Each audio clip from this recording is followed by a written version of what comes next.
España era un poderoso imperio colonial, pero sus intereses estaban concentrados en el hemisferio occidental.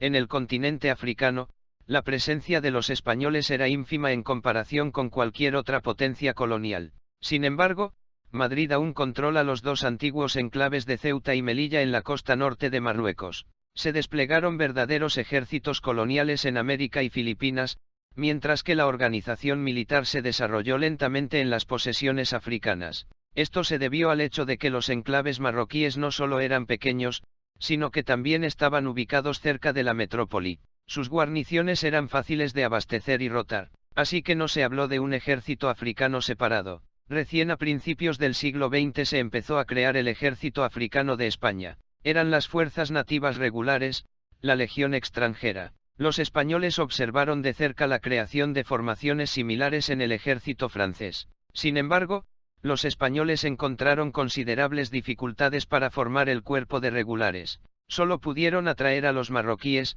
que eran sus antiguos enemigos, ya que los franceses prohibían el reclutamiento en sus territorios. Por lo tanto, las tropas nativas regulares tuvieron que ser reclutadas de las mismas tribus que los españoles estaban tratando de pacificar. Está claro que estas unidades inicialmente eran extremadamente poco confiables, pero la proximidad de la metrópoli siempre hizo posible el traslado de tropas adicionales. De hecho, en el siglo XIX, todas las operaciones españolas en el continente africano eran dirigidas por el ejército de la metrópoli. Además, las fuerzas expedicionarias españolas siguieron siendo desproporcionadamente grandes, 30.000, 40.000 soldados regulares, en teatros de operaciones relativamente pequeños, y su eficacia no fue alta. El punto es el bajo nivel de competencia profesional de muchos oficiales, que a menudo fueron nombrados por razones políticas, y el bajo nivel de formación de los soldados rasos, que a menudo fueron enviados en licencia sin goce de sueldo durante su servicio activo. Las guarniciones eran regimientos lineales estacionarios, formados exclusivamente por españoles, soldados recalcitrantes o políticamente poco fiables. También hubo unidades penitenciarias destacadas en Melilla durante gran parte del siglo XIX y principios del XX. Los españoles hicieron un uso limitado de los guerreros marroquíes, pero sobre todo como guías e intérpretes. En la primera mitad del siglo XIX se estableció la paz entre España y Marruecos.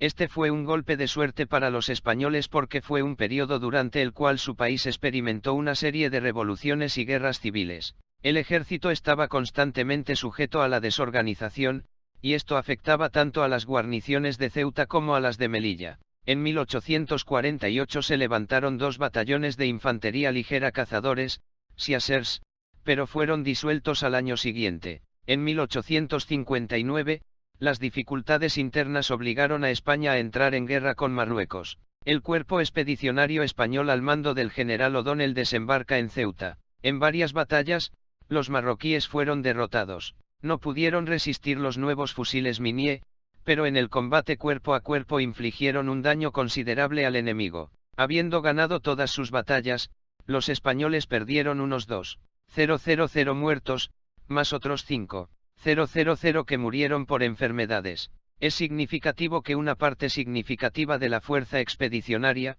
35.000 personas y 65 cañones, era la infantería ligera de élite cazadores, 19 batallones. Después de este conflicto reinó la paz durante 30 años. Las guarniciones de Ceuta y Melilla estaban formadas por dos regimientos de infantería de línea cada uno de ellos se llamaba el Africano. En 1893 a 1894, la lucha se desató en Melilla después de que las tropas españolas profanaron, sin darse cuenta, la tumba de un santo musulmán local. En noviembre de 1893, se organizó un cuerpo expedicionario completo. Con la excepción del regimiento africano, todos los demás regimientos de infantería estaban representados solo en fuerza de batallón. En 1908, los franceses desembarcaron en Casablanca, aparentemente para proteger a los habitantes europeos, pero en realidad con el objetivo y destinaron un batallón del regimiento de infantería de la guarnición de Ceuta.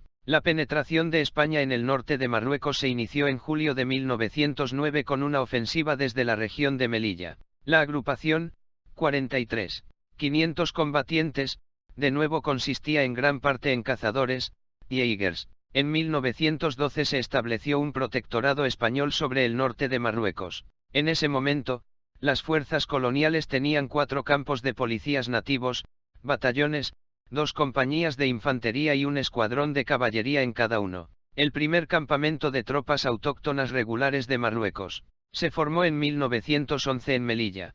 Para 1922, se formaron 5 regimientos nativos, cada uno con 3 campamentos de infantería, cada uno con 3 compañías de fusileros, una compañía de ametralladoras y un escuadrón de granaderos, más un campamento de caballería, 3 escuadrones y un escuadrón de ametralladoras. Además, en 1913 los españoles organizaron fuerzas marroquíes nominalmente subordinadas al califa, virrey, del Marruecos español, 6 campamentos y la guardia del califa. En 1921 España formó el tercio de extranjeros o regimiento extranjero. Suele llamarse la Legión, que se convirtió en su nombre oficial a partir de 1937. A pesar de su nombre, la Legión siguió siendo predominantemente española en su composición. La Legión extranjera y las fuerzas regulares nativas componían el ejército español de África. La Guerra del Rifo hispano-francés-marroquí de 1921 a 1926 fue una serie de catástrofes para España,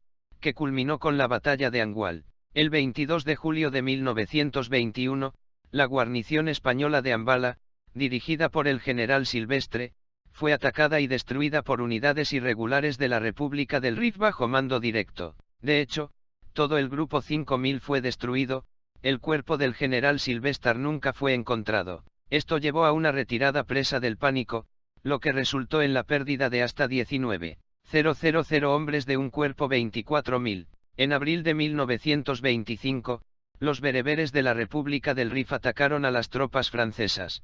A diferencia de los españoles, los franceses pudieron mantenerse firmes y en la segunda mitad del año pasaron a la ofensiva. Los españoles participaron en un desembarco anfibio planeado desde hace mucho tiempo en la bahía de Alcujemas, el centro de la posición bereber. En mayo de 1926, el líder de la República del Rif, Abdelkrim, se rindió a los franceses. En 1927, se completó la pacificación del Marruecos español. La batalla de Angual dejó en claro que la infantería española de línea era de poco valor. Las fuerzas nativas regulares y la legión se convirtieron posteriormente en la vanguardia de las tropas españolas. Las unidades de línea se utilizaron como tropas de guarnición. Otras colonias. Aunque las reclamaciones españolas sobre el Río de Oro, Sáhara español, se remontan al siglo XV, la ocupación real no comenzó hasta 1884, cuando se estableció una pequeña guarnición utilizando un destacamento de la guarnición de las Islas Canarias.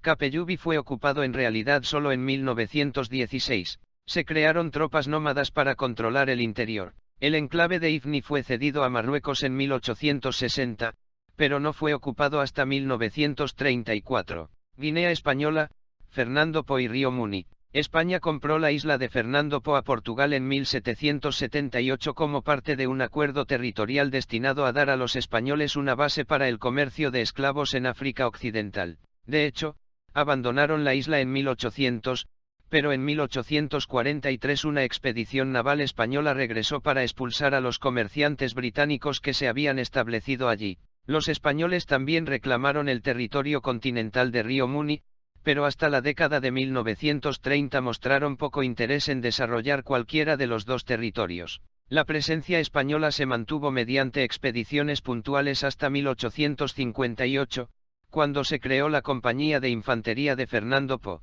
Se disolvió oficialmente en 1869 después de que la mayoría de los soldados murieran a causa de enfermedades. La nueva guarnición constaba de 2 compañías de infantería de marina. El creciente interés por África Occidental por parte de otras potencias europeas obligó a Madrid a reforzar la guarnición de la colonia, incluyendo reclutas de las tribus locales. En 1907, unidades de la infantería de marina se retiraron a la metrópoli. Fueron reemplazados por la Guardia Civil Española, una unidad nativa con oficiales blancos. Al año siguiente se convirtió en la Guardia Colonial de Guinea, unos 400 hombres organizados en 5 guarniciones y una compañía móvil. De todas las unidades y formaciones africanas de España, solo ha sobrevivido la Legión Española, antigua extranjera.